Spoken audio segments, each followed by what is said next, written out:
vision of Coinjar is to bridge digital currency with the real world. Bitcoin is basically the money of the internet.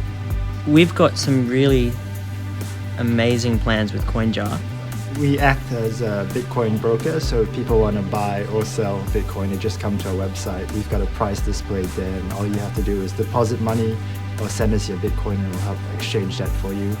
We also have a wallet service, but most of our revenue comes from the exchange of Bitcoin to dollars and vice versa. We had a huge increase in the demand for our services. Our monthly volume reached $10 million in December last year.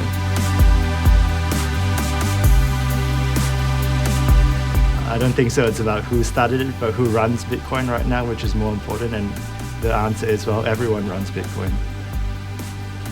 Bitcoin is a decentralized digital currency. It allows people to exchange value on the internet very effectively through a P2P network. A lot of it has to do with how do we deliver the message of Bitcoin, what sort of language do we use, how do we instill trust in first-time Bitcoin users that make them think, hey, there's something in this, maybe I'll try it out. My background is in economics and finance. I used to do a lot of macroeconomic analysis, a lot of writing about what's going to happen next in the economy. I started the first margin trading platform for Bitcoin. It's called Bitcoinica in late 2011. I haven't been developing anything Bitcoin related since I sold Bitcoinica to an American investor. Starting Coinjar was a very good opportunity for me to come back to this community. I read about Ryan creating this new Bitcoin platform at one time, and it was so successful that I read about it in the newspapers and tracked him down. I think Asher stalked me online and invited me to a lunch, and that's our first meet. Asher had been working on a project previously, but the investor wanted us to change the idea. I was shortlisted for an Angel Cube interview, and then we went to the final round, and they says, why don't you come back with a better idea? So I was like, I know one person who can help us out, and that was Ryan, so I just gave him a call. I was surprised he even picked up his phone, but after that, yeah, it's been about a year of working together, and it's been great. Asher and I went to Silicon Valley last year for the TechCrunch Disrupt conference, as well as meeting some interesting people there. We went to the States for about 6 weeks to speak more about our idea and talk to other people, and when we came back we raised a small seed round again. Silicon Valley has a really vibrant startup community. It's definitely the startup capital of the world. Bitcoin adoption there is still early as it is in Australia, so it was good to find out that we weren't too far behind. So many interesting talents there working on improving the society at the same time.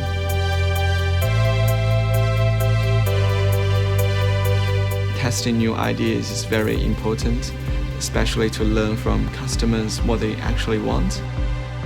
I'd been working in the Bitcoin industry for about a year, and as part of that I was doing a lot of research into the various companies around in the Bitcoin landscape, and what I found was Coinjar was the strongest company, especially in Australia, but definitely overseas as well. They seemed to have a different philosophy from the outside at the time around how to treat customers, what was important to people who were using and interacting with Bitcoin.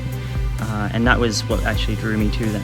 At least how we feel is we are trying to grow adoption as opposed to look at ways to get an edge over our competitors. Growing the pie for everyone will be a competitive edge.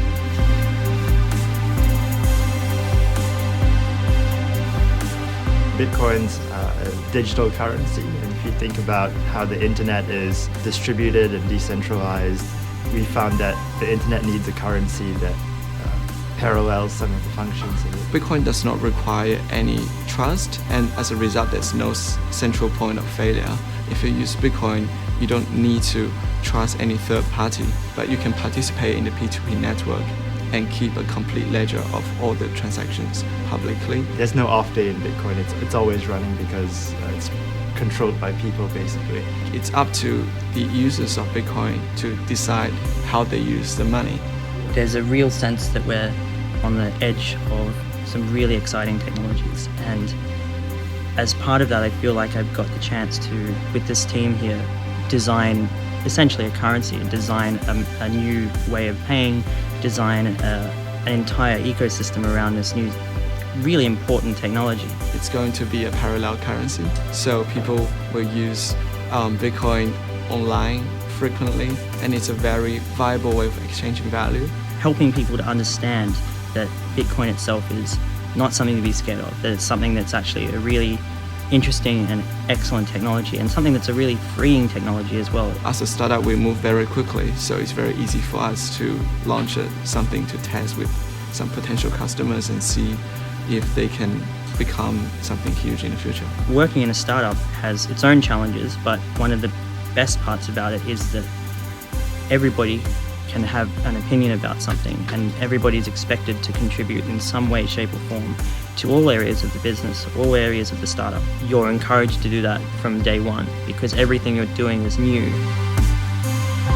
There were definitely times where we weren't sure if the idea was going to work. We had some points where we were going to change our product altogether, but when it started taking off, we knew that people really wanted what we offered, and we could see, we had 50 users and then we had 100 users, and then you get 1,000 users and you say, hey, there's something here, and then we just grew from that.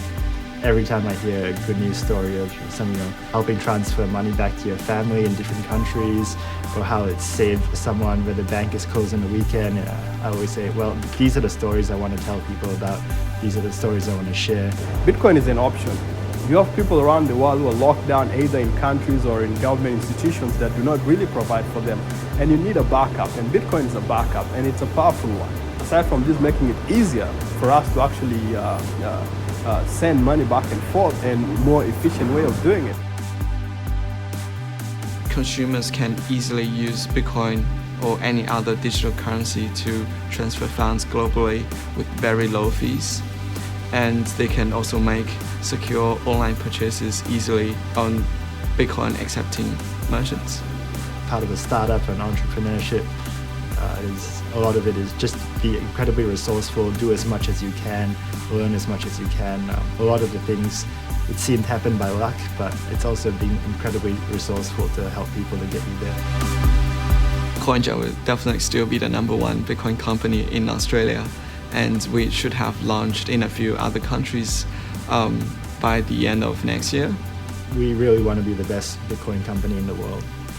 I think we're doing a lot of things that other Bitcoin companies aren't doing. I think we really understand the problem, and we've given a lot of thought on how we want to grow the company, and I really do believe we can be the best Bitcoin company in the world. Coinjar brings innovations to financial systems and how people use money. We believe that we can also improve the Melbourne startup ecosystem as well.